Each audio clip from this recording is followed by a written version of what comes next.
In this short video, I will show you how to log out Telegram Messenger from your iPhone. So if you're using Telegram and you want to just sign out of your account, or if you want to switch to another account, I will show you how you can easily log out from your Telegram Messenger account. First of all, on your iPhone, open Telegram app and then tap on settings. Once you are in your account settings, just tap on edit at the top right corner.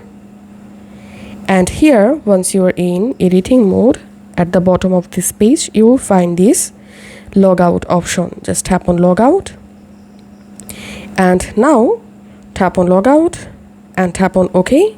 And then you will successfully log out of your Telegram account. If this video helped you out, please leave a like and leave a comment down below. Thank you for watching.